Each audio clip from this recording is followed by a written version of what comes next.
سب پہ لکھا ہے 8 1 لکھا ہے اور سب پہ نہیں، اس کو بول رہا ہوں پہلے بائیں کو دیکھو، پہلے 1 لکھا ہوا ہے۔ اب یہ دیکھ لو، اب کہ اس کا الٹا لکھا ہوا ہے 1 18 سب کے حق میں، مرد عورت بوڑھا جوان عالم جاہل مسلم غیر مسلم سب کیا ہے؟ 81 اور 18 کتنے ہو گئے بھائی؟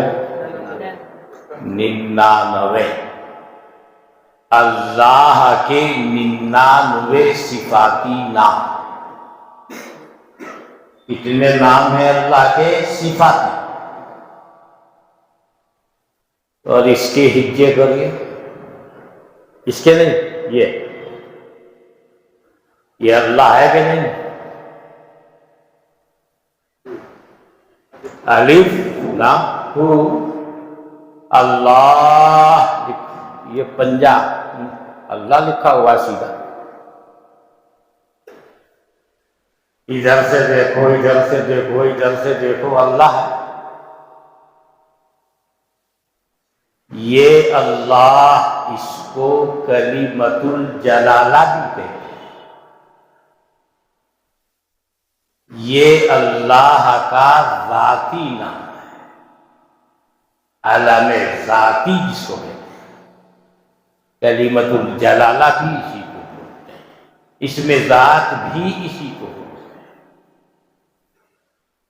اور 99 اللہ کے صفاتی نام، جیسے رحمان، رحیم، ستار، قدیر، قادر، 99 جو قرآن کریم میں مذکور ہے۔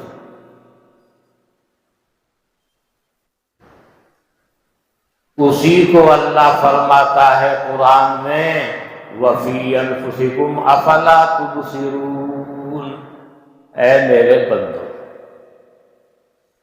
میری قدرت کے دلائل آسمانوں میں، فضاؤں میں، زمینوں میں بکھرے پڑے، جدھر سے تم دیکھو اللہ کی قدرت تم کو دکھائی دے،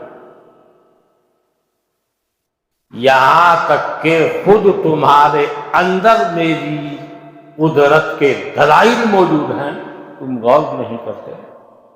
یہ اللہ فرما رہا ہے قرآن، اس کو سمجھا رہا ہوں۔ یہ مثلاً دیکھو وَفِي أَنفُسِكُمْ أَفَلَا تُبْصِرُونَ، خود تمہارے اندر، تمہارے بدن میں، تمہارے جسموں میں، تمہارے اعضاء پر، ہر جگہ پر دلائل قدرت موجود ہے، تم لوگ غور نہیں کرتے۔ اسی کو ایک شاعر نے کہا ہے مزہ برسات کا چاہو میری آنکھوں میں آ بیٹھو، مزہ برسات کا چاہو میری آنکھوں میں آ بیٹھو، سیاہی ہے، سفیدی ہے، شفق ہے، ابر باران، پوری کائنات کا نمونہ ہے انسان کی ایک آنکھ۔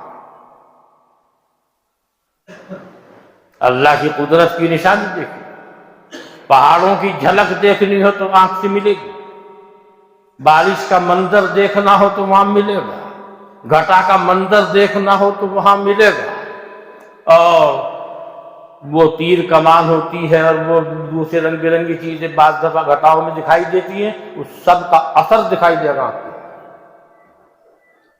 مزہ برسات کا چاہو میری آنکھوں میں آ بیٹھو، سیاہی ہے، سفیدی ہے، شفق ہے، ابر باران۔ مقصد مجھے شعر سنانا نہیں، کچھ بات کہنا ہے۔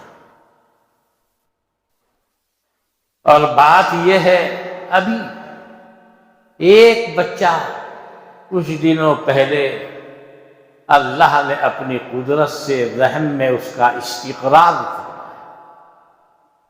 کیا ہے وہ؟ مرد ہے، عورت ہے، ماں کو خبر نہیں، باپ کو خبر نہیں، کسی کو خبر نہیں۔ اب آپ کہیں گے ڈاکٹر کو خبر ہے، ڈاکٹر کو بھی خبر نہیں۔ کتنی دفعہ میں نے دیکھا ہے جھوٹ بولتے ہوئے، گوگل جھوٹ بولتا رہتا ہے، اسی طریقے سے ساری مشینیں اکثر جھوٹ بولتی ہیں۔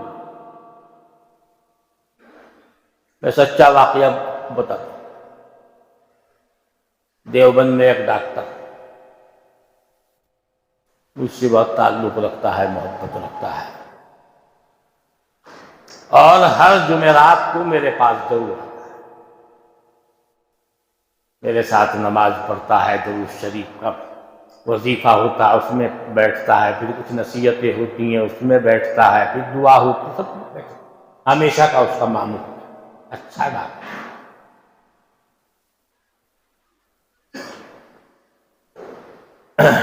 اب اس کا بچہ تقریباً اتنا بڑا ہو رہا ہے،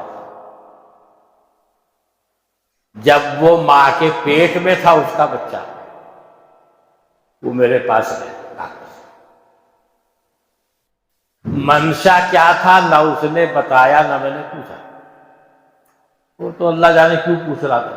حضرت وہ بیوی کے پیٹ میں بچہ ہے، ڈاکٹر کو دکھا، میں سے چیک اپ کرایا، لڑکی ہے، کیوں پوچھ رہا ہے مجھے نہیں معلوم، میں نے نہیں پوچھا، لیکن میں نے جواب میں کہا ارے آج کل لوگوں کا اعتبار نہیں ہے، لوگوں کی ہاتھ سے بنائی ہوئی مشینوں کا کیا اعتبار ہے؟ لوگ جھوٹ بول رہے ہیں، مشینیں جھوٹ بول رہی ہیں۔ یہی سلسلہ چلتا رہا، اور 10 مرتبہ کے بعد پھر آیا، آخر پھر حضرت ایک آدھ دن کے بعد دکھایا لڑکی ہے۔ ارے میں نے کہا کتنی دفعہ کہہ چکا ہوں ڈاکٹر صاحب، آج کل لوگوں کا اعتبار نہیں ہے، مشینوں کا کیا اعتبار ہے؟ یہی نکلتا میری زبان سے۔ میں اگلے دن راجستھان میں ایک جگہ ہے سردار شہر کے نام سے، ممکن ہے آپ میں سے کبھی کسی کا جانا ہوا ہو، وہاں ایک بڑا مدرسہ ہے دورہ حدیث تک کا، وہاں ختم بخاری شریف کے لیے میں گیا۔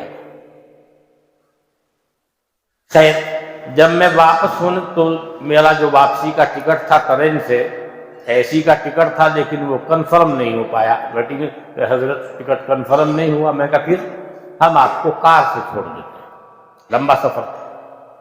میں نے کہا ٹھیک۔ اب ہم چلے، نکل کے ایک گاؤں آیا، وہاں نماز پڑھ کے مغرب کی میں گاڑی میں بیٹھ رہا تھا، اس کا فون آیا ڈاکٹر صاحب کا۔ کیا کہتے ہیں؟ حضرت الحمدللہ آپ کی دعاؤں سے لڑکا پیدا ہوا ہے اور بالکل ٹھیک ٹھاک ہیں، اور آپ کو خوشخبری دینی ہے، نام پوچھنا ہے اس کا۔ میں نے کہا اس کا نام ارشد رکھو۔ ارشد نام اس کا رکھ دیا گیا۔ آپ کو اتنا بڑا ہو رہا ہے، بچہ اٹھ کے چلا گیا، اتنا بڑا اسکول میں بھی جاتا ہے اور قرآن شریف بھی پڑھا، شاید 20-25 پارے حافظ بھی ہو گیا اور اسکول میں بھی جا رہا ہے۔ یہ حال مشینوں کا ہے۔ علم غیب اللہ کو ہے، اللہ نے بتا دیا ان اللہ عندہ علم الساعہ، اللہ جانتا ہے قیامت میں۔ وَيُنَزِّلُ الْغَيْثَ، بارش برسانا اللہ کا۔ وَيَعْلَمُ مَا فِي الْأَرْحَامِ، اللہ ہی جانتا ہے رحم مادر میں کیا ہے۔ اب آپ کہیں گے مشین، وہ مشین کا جواب دیا ہے میں نے خود، اپنا چشمدید وقت۔ وَمَا تَدْرِي نَفْسٌ مَاذَا تَكْسِبُ غَدًا، اور کوئی انسان نہیں جانتا وہ کل کیا کرے گا۔ وَمَا تَدْرِي نَفْسٌ بِأَيِّ أَرْضٍ تَمُوتُ، کسی انسان کو یہ معلوم نہیں ہے کس سرزمین میں اس کا انتقال۔ علم غیب اللہ کی صفت ہے، وہ جانتا ہے۔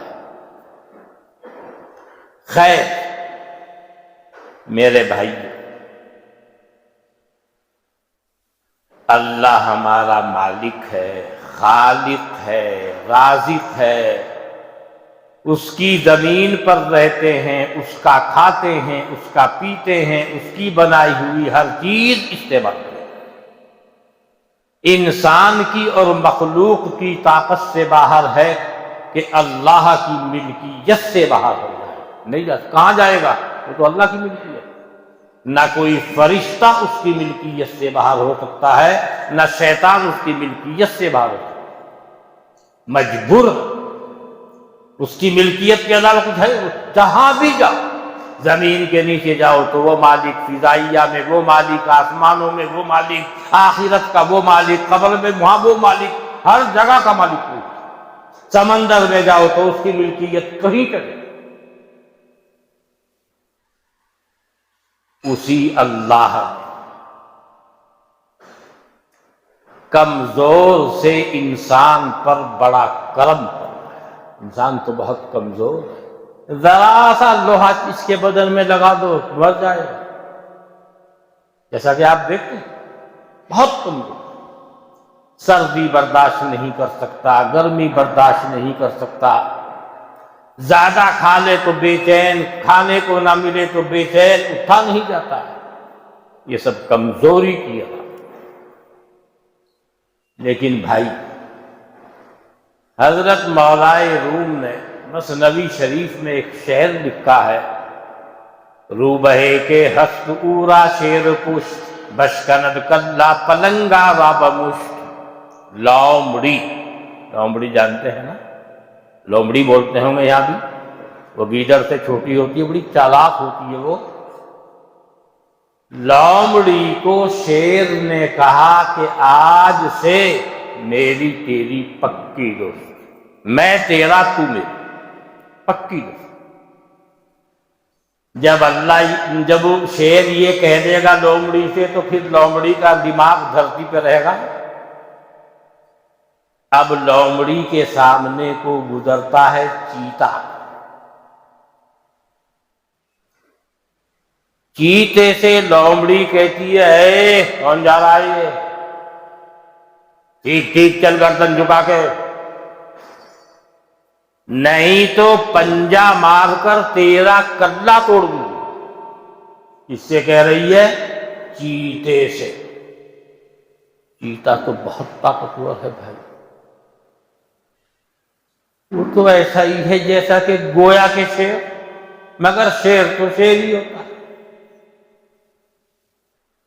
اب چیتا لومڑی کی بات سن کر چپ چاپ صوفی جی بن کے نکل جاتا ہے، کچھ نہیں بولتا۔ کیوں؟ اسے معلوم ہے اگر میں نے اس کے لگا دیا یہ تو مر جائے گی، مگر جو اس کا دوست ہے شیر، فوراً وہ آ کے میرا حملہ کر، میرے اوپر حملہ کر دے، اس سے مقابلہ کرنا میرے لیے مشکل، اس لیے چپ چاپ سن کے نکل جاتا۔ سب مسئلہ سمجھ میں آیا؟ بس بالکل یہی حال انسان کا ہے۔ بیل لات مار دے تو یہ مر جاتا ہے، گھوڑے نے لات لگا دی تو اس کی کلی ٹوٹ جاتی ہے، بھینس نے ٹکر مار دی تو یہ مر جاتا ہے، بھینس کا سینگ پیٹ میں گھس گیا تو یہ مر گیا۔ اتنا طاقتور ہے بیچارہ، مگر جب اللہ کی نظر عنایت ہوئی اور بندے کی اللہ نے مدد فرمائی اور بندے کو اللہ تعالیٰ نے تمام چیزوں پر حکومت بخشی اور سب کو مسخر بنا دیا، اس کے کہتے ہی ہاتھی بھی چپ چاپ چل دیتا ہے، اس کے کہتے ہی اونٹ بھی فوراً بیٹھ جاتا ہے، اور اس کے اشارہ کرتے ہی گھوڑا بھی اپنے اوپر سوار کرتا ہے، اور بھینس بھی فوراً دودھ دیتی ہے۔ دیکھتے ہیں نا آپ، یہ سب کیا ہے؟ مالک کی عنایت، یہ مالک کی عنایت۔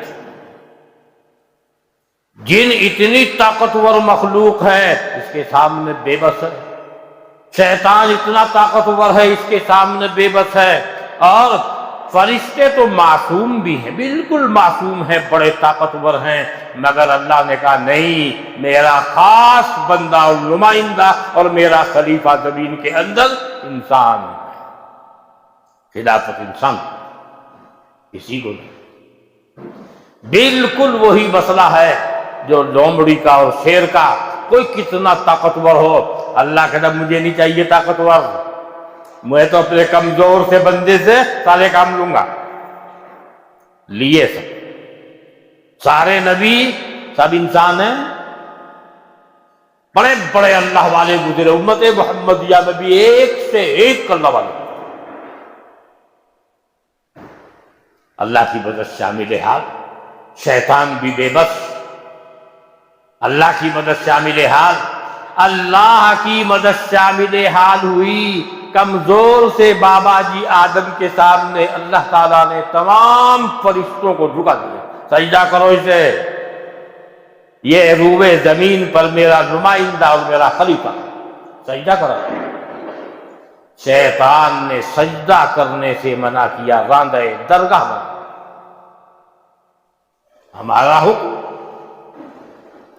یہ دے جی، میں اس سے تو کون افضل ہے یہ تو فیصلہ میں کروں گا، تو کون ہے فیصلہ کرنے والا، تجھے تو میرا حکم دیکھنا۔ بس میرے بھائی جو یہی بات ہے، ہمیں اپنے کو نہیں دیکھنا اور کسی کو کون کیا ہے، ہمیں دیکھنا کیا ہے، اپنے مالک کا حکم۔ فرشتوں کو حکم ہوا سجدہ کرو سب، فسجد الملائکۃ کلہم اجمعون الا ابلیس ابا واستکبر وکان من الکافرین۔ اللہ نے حکم دیا سجدہ کرو، تمام فرشتوں نے اکٹھے ہو کر ایک وقت میں بیک وقت سجدہ کیا، شیطان پھنس گیا، وہ اپنی دلیلیں لے رہا، اللہ کے حکم کے سامنے ساری دلیل باطل، کوئی دلیل نہیں کرتی، مالک کا حکم ختم، بس دلیل ولیل کچھ نہیں، مالک کا حکم ہے۔ ایسے ہی میرے بھائی، اللہ نے کہا ہے میرے مسلمان بندو، تمہارے اوپر نماز فرض کر دی گئی، روزے فرض کر دیے گئے، زکوٰۃ فرض کر دی گئی، اور تمہارے اوپر حج فرض کر دیا گیا۔ کیوں کچھ نہیں، مالک نے کیا، اور ہماری بہترائی کے لیے۔ اللہ تعالیٰ جس چیز کا حکم فرما دے اپنے بندے کو، بندے کی خیر، خوبی، بھلائی، دنیا کی، آخرت کی، اسی میں۔ نماز ہر قسم کی خوبیوں سے بھری ہوئی تھی، لبریز تھی، اللہ نے نماز کا حکم دیا۔ نماز سے پہلے وضو کا حکم فرمایا، اس کے جسم کو بھی پاک کرنا ہے، اس کے ظاہر کو بھی پاک کرنا ہے، اس کے باطن کو بھی پاک کرنا ہے، اس کی بیماریوں کو بھی ہٹانا، وضو بھی کرو، وضو کو شرط کر دیا اس نے، اور کہہ دیا وضو نہیں کرو گے تو نماز نہیں ہو، بغیر وضو کے نماز نہیں ہے۔ یہی حال روزے کا ہے، یہی حال زکوٰۃ کا ہے،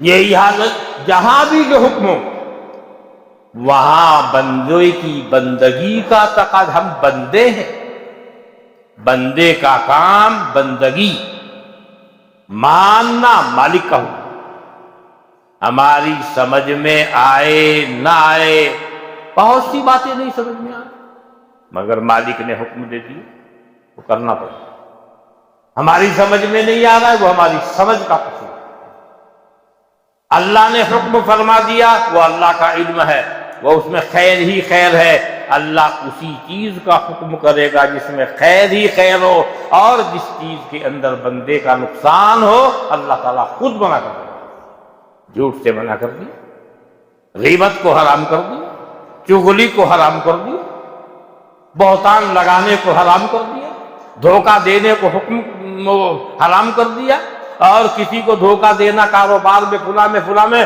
منع فرما دیا، کسی کی زمین دبانے کو، کیوں؟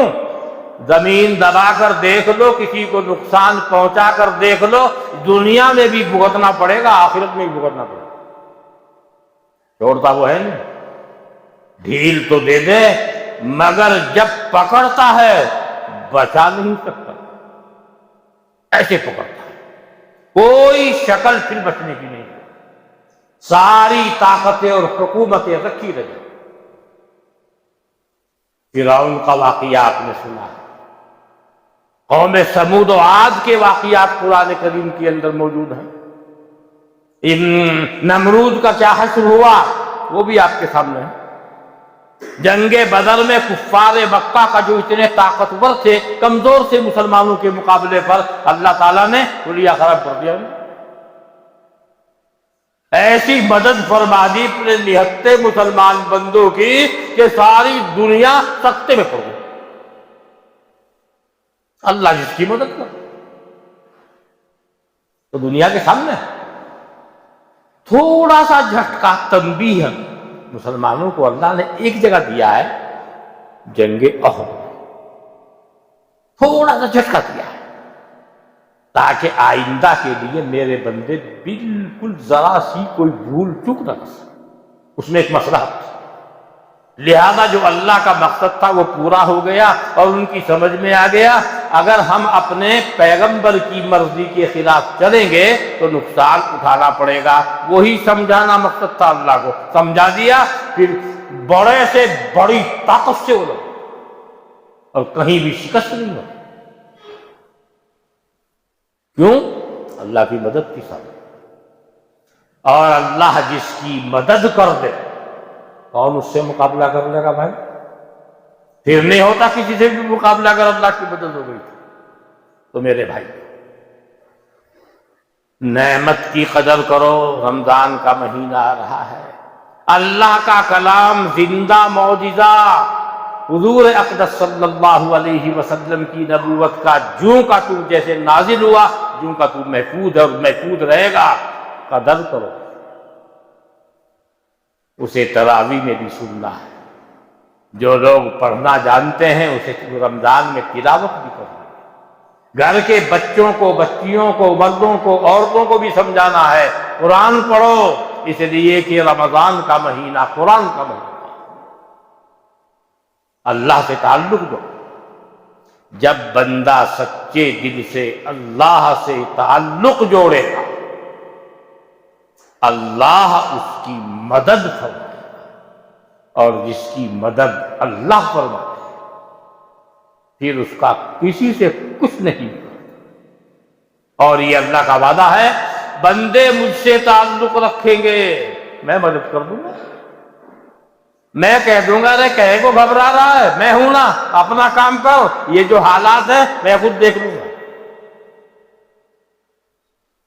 اور رزق کے فکر میں پھر رہا ہے، ایسی جگہ سے رزق کے دروازے کھول دوں گا بندے کو وہم و گمن بھی نہیں۔ اس لیے میرے بھائیوں ہمیں چاہیے ہم اللہ کی نعمتوں کی قدر کریں، رمضان کی قدر کریں، کوشش کریں رمضان میں روزے کی حالت میں گناہ کے قریب نہ پھٹکیں، عبادت میں لگے رہیں، جتنی ہو سکے اتنی عبادت کرو، آرام کو طبیعت چاہ رہی ہے تو آرام کرو، لیکن غیبت، چغلی، برائی، بہتان، ایک دوسرے کو ستانا، دھوکہ دینا یہ مسلمان کا کام نہیں ہے۔ حدیث میں آیا ہے مسلمان جھوٹا نہیں ہوتا، ہمارے حضرت تو یہ فرما رہے حدیث میں، اور ہم جب اپنے اندر دیکھتے ہیں مسلمان کی روٹی ہضم نہیں ہوتی بغیر جھوٹ کے، اور ہمارے آقا فرما رہے ہیں مسلمان جھوٹا نہیں ہوتا۔ ان سب باتوں پر غور کرنا چاہیے، اور ہر مسلمان کی عزت، تم مسلمان ہو دوسرا بھی مسلمان ہے، کسی کی توہین مت کرو، کام پر محنت کرو، اور کسی کی غیبت اور چغلی وغیرہ کرنا وہ شریعت کے حکم کے خلاف ہے۔ اللہ تعالی ہم سب کو اپنے احکام اور اپنی احکام کی پابندی اور اپنی عبادت اور بندگی کی توفیق عطا فرمائے، آمین ثم آمین۔ اللهم صل على سيدنا محمد وعلى آل سيدنا محمد وبارك وسلم. ربنا آتنا في الدنيا حسنة وفي الآخرة حسنة وقنا عذاب النار. ربنا ظلمنا أنفسنا وإن لم تغفر لنا وترحمنا لنكونن من الخاسرين. اللهم اغفر ذنوبنا، اللهم ارحم موتانا، اللهم ارحم موتانا، واشف مرضانا، واشف مرضانا، وبوأنا مبوأ السلام وصدق السلام في دار الجنة والنعيم يا رب العالمين. اللهم إنا نعوذ بك من الفتن ما ظهر منها وما بطن. اللهم إنا نعوذ بك من فتنة المسيح الدجال. اللهم إنا أسألك علما نافعا وعملا صالحا ودعاء مقبولا وجسدا سليما عن جميع الآفات والبلايا. اللهم وفقنا لما تحب وترضى واجعل آخرتنا خيرا من الأولى. سبحان ربك رب العزة عما يصفون وسلام على المرسلين والحمد لله. ماشاء اللہ، اللہ اکبر. اللہ تعالیٰ ان کو جزائے خیر عطا فرمائے. اللہ آسان. اللہ میں ہوں سید منیر، سن میرے رب یہ دعا. میں ہوں سید منیر